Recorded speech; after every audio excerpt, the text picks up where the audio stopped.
আসসালামু আলাইকুম। সবাই কেমন আছেন? আশা করি সবাই ভালো আছেন। আজকে খুব সহজে ডিম রান্না দেখাবো। আমি এখানে কিছু পেঁয়াজ কুচি নিয়ে নিয়েছিলাম। তেলে অল্প করে ভেজে নিয়েছিলাম। তার উপর হলুদ গুঁড়ো, মরিচ গুঁড়ো এবং ধনে গুঁড়ো দিয়ে একটু কষিয়ে নিচ্ছিলাম। যারা খুব ঝটপট রান্না করতে পছন্দ করেন, এই রান্নাটা অবশ্য তাদের জন্য খুব সহজে কম সময় ফুটন্ত তেল দিয়ে কষিয়ে ভালো করে নেড়েচেড়ে নিচ্ছিলাম। পরিমাণ মতো লবণ দিয়ে দিবেন। যারা যেমন ঝাল পছন্দ করে। আমি এরকমভাবে আলু কুচিটা পছন্দ করি। আমার বাসায় সবাই পছন্দ করে আমার হাতের এই ডিম রান্নাটা। খুব সহজ, একদম সহজ, বেশি সময় লাগে না। আসলে কালারটা বোঝা যাচ্ছে না, অনেক কালার ছিল এখানে। আলুর কারণে হয়তোবা আমার ক্যামেরাটা তেমন ভালো না।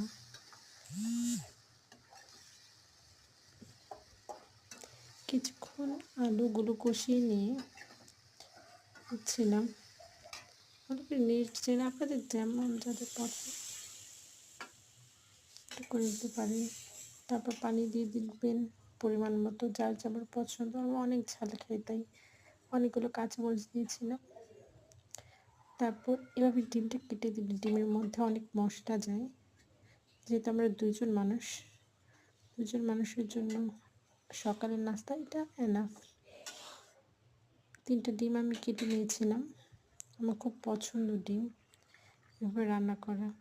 খুব সহজ, আসলে এটা খুব কম সময়ে করা যায়। আহ ফুটছে তো ফুটছে। তারপর কিছুক্ষণ পর সিদ্ধ হয়েছে কিনা আলুটা দেখে নিব। এখানে সবচেয়ে ইম্পর্টেন্ট জিনিস হচ্ছে কম মশলা দেয়া। যারা মশলা পছন্দ করেন না তাদের জন্য এটা বেস্ট অপশন হতে পারে। আমি অনেক ধনেপাতা খাই।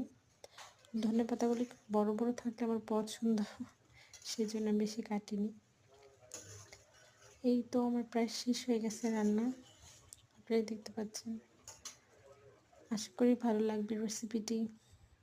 আজকের মতো এখানেই শেষ। আমার জন্য দোয়া করবেন, আর ভালো লাগলে অ্যাপ্রিসিয়েট করবেন। আল্লাহ হাফেজ।